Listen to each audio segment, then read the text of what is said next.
चलो welcome back to the class. 12 question हुआ, 13वां देखो। निम्नलिखित सूचनाओं के आधार पर गणना करनी है आपको ऋण क्षमता अनुपात की, कार्यशील पूंजी आवर्तन अनुपात की।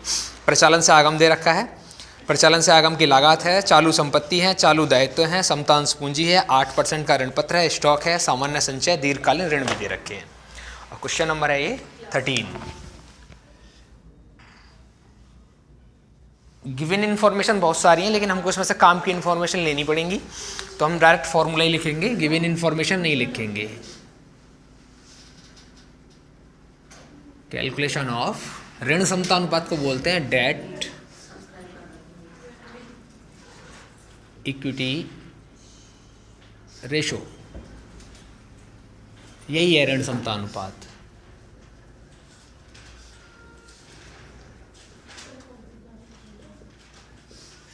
अब डेट इक्विटी रेशो का फॉर्मूला क्या है?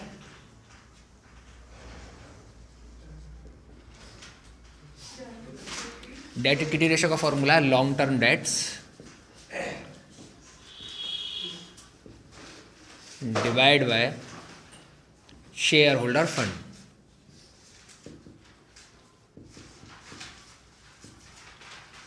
ठीक है, लॉन्ग टर्म डेट्स का मतलब है दीर्घकालीन ऋण, जो लंबे समय के लिए उधार पैसा लिया, जो लोन लिया वो लॉन्ग टर्म डेट्स में आएगा। और शेयर होल्डर फंड का मतलब है जो कैपिटल उसने लगा के रखी है वो। अब इसमें चेक करना पड़ेगा हमारे पास क्या क्या वैल्यू है। देखो पहले लॉन्ग टर्म डेट्स की वैल्यू लिख लेते हैं यहाँ पे।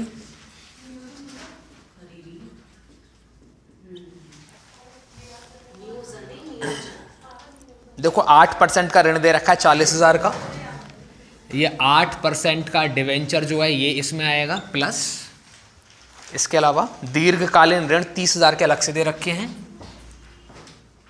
लॉन्ग टर्म डेट्स, अब इनको जोड़ दीजिए, ये कितने के हैं? 40,000, 40 ये वाले हैं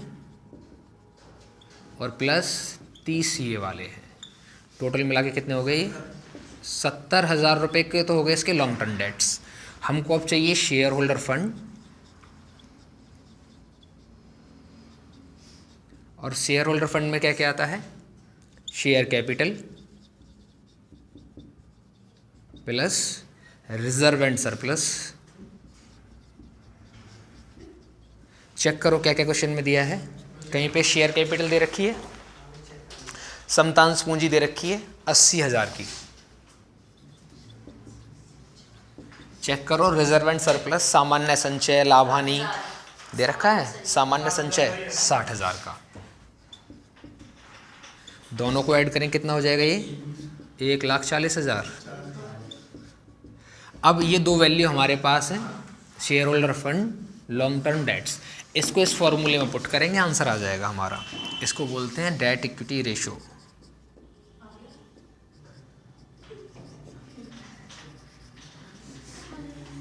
कितना है ये? 70,000 डिवाइड बाई 1,40,000। इसको 3 जीरो से 3 जीरो कट जाएंगी, इससे भी क्या बचेगा हमारे पास? 7/14। इसको हम लिख सकते हैं 7 एकम 7 7 दूनी 14। इसका मतलब 1:2 लिख सकते हैं इसको। अगर इसको पूरा डिवाइड करना है तो ऊपर 1 है, नीचे 2 है, 2 से 1 को काटेंगे तो 50 पैसे बार कटेगा, है ना, आधे बार। तो ये इतना हो सकता है 0.5:1, इतना अभी लिखा जा सकता है इसको। बता के समझ में आया तक? ठीक है।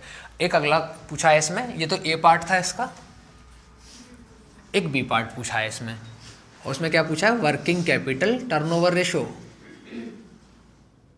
कैलकुलेशन ऑफ वर्किंग कैपिटल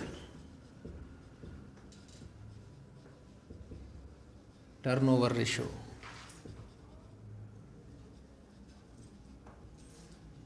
इसको बोलते हैं कार्यशील पूंजी अनुपात, पूंजी आवर्तन अनुपात। लास्ट वाली क्लास में भी ये फॉर्मूला आया था। तो वर्किंग कैपिटल टर्नओवर रेशो का फॉर्मूला क्या है? Working capital turnover ratio net cell divide by working capital. इसको सही कर लेना है ना। चलो, तो नेट सेल कितने की दे रखी है हमको इसमें? 6 लाख की। लेकिन इसमें वर्किंग कैपिटल नहीं दिया है, तो वर्किंग कैपिटल हमको निकालना पड़ेगा इसमें। वर्किंग कैपिटल बराबर क्या होता है, current assets minus current liabilities. Current assets कितने का था, 1,25,000 और लाइबिलिटीज कितने का है, 50,000 का, तो कितने बचेंगे ये, 75,000 रुपये। अब इस फॉर्मूले को लगा दो यहाँ पे, वर्किंग कैपिटल टर्नओवर रेशो क्या होता है, working turnover ratio, net cell कितने की है, 6 लाख की, और डिवाइड बाई 75,000। सॉल्व करेंगे, 3 जीरो से 3 जीरो कट जाएंगे, कितना बचेगा हमारे पास, 600/75। ऐसा कोई पहाड़ा हमको पढ़ना है जो कि दोनों वैल्यू को ये कट कर दे, तो 5 से काट सकते हैं, 15 से भी काट सकते हैं ना, तो 15 पंजे 75 और 15 चौके 60, 40 बचेगा इधर, तो 40/5, 5 अट्ठे 40, 8 टाइम लिख सकते हो इसको। जितने भी टर्नओवर हैं वो टाइम में ही आते हैं वैसे तो, लेकिन अगर नहीं लिखना चाहते हो तो रेशो में 8:1 भी लिख सकते हो इसको, ठीक है। कर लो जल्दी से कॉपी।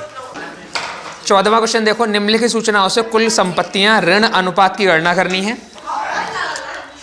चालू परिसंपत्तियां दे रखी हैं, कार्यशील पूंजी है, अंशधारक निधि है, कुल ऋण दे रखे हैं, संचय एवं आधिक्य है। ये 14 क्वेश्चन है। पहले गिवन वैल्यू है कुछ, पढ़ो जरा क्या क्या गिवन वैल्यू है। पहली वैल्यू क्या है, चालू परिसंपत्तियां, इसका मतलब है करंट असेट्स। कितना करंट असेट्स है, 5,50,000। नेक्स्ट वैल्यू क्या है, कार्यशील पूंजी, इसको बोलते हैं वर्किंग कैपिटल।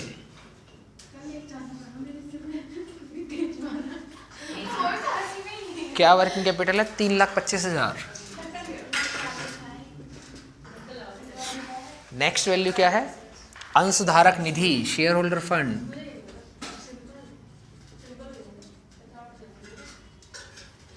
कितना शेयर होल्डर फंड है, 3,75,000।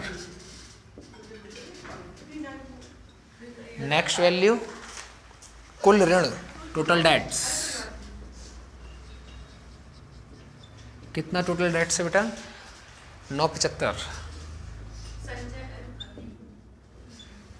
और एक है रिजर्व एंड सरप्लस, 1,25,000। हमको पूछा क्या है इसमें, पूछा क्या है इसमें वैसे हमसे, कुल संपत्ति ऋण अनुपात। इसमें पूछा है total assets date ratio.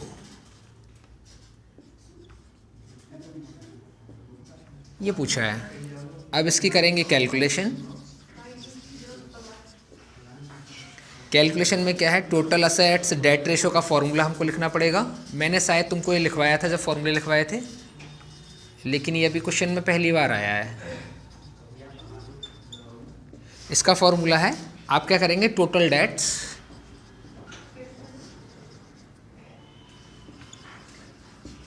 Divide by total assets, ये इसका फॉर्मूला है।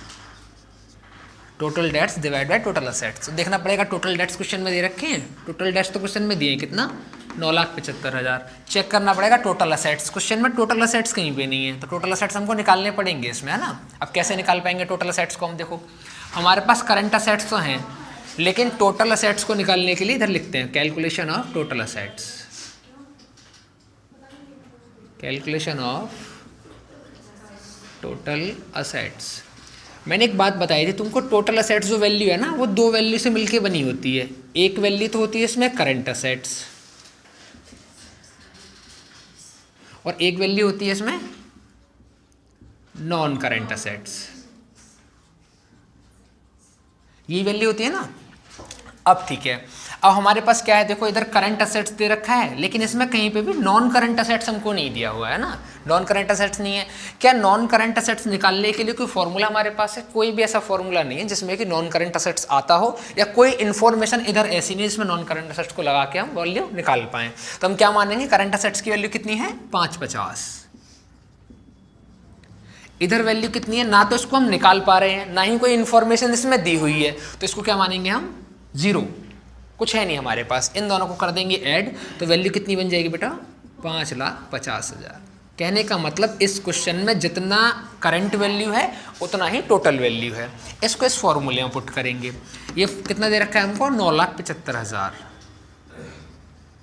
डिवाइड बाई कितना दे रखा है 5,50,000। इसको करेंगे सॉल्व। देखो ये 3 जीरो से 3 जीरो कट जाएगा, कितना बचेगा हमारे पास 975 डिवाइड बाई 550।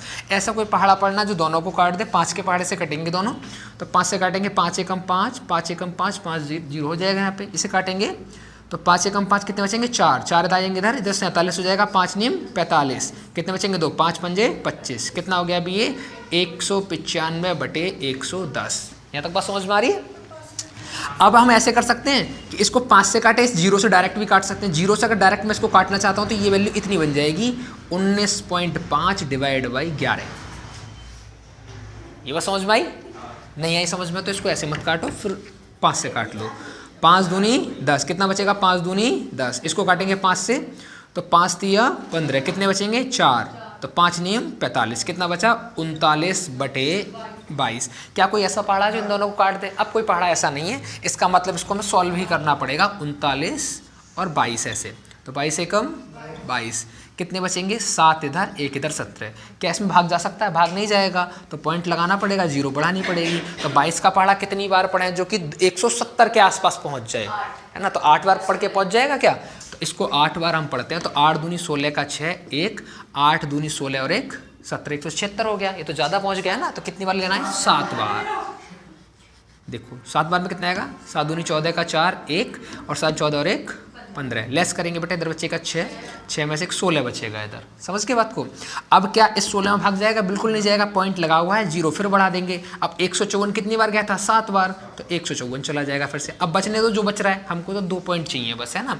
ये कितना लिखा है 7 7। जब वैल्यू 5 से ज़्यादा होती है तो उसको राउंड ऑफ कर सकते हैं ना, तो इसको हम 1.8 भी बोल सकते हैं। समझ गए? तो इसको मैंने पूरा भाग लगाया तो कितना आ जाएगा ये 1.8:1। वैसे तो एक्चुअल में इतना है वैसे ये, ठीक है? समझ में आ गई बात? ठीक, क्वेश्चन खत्म हो गया।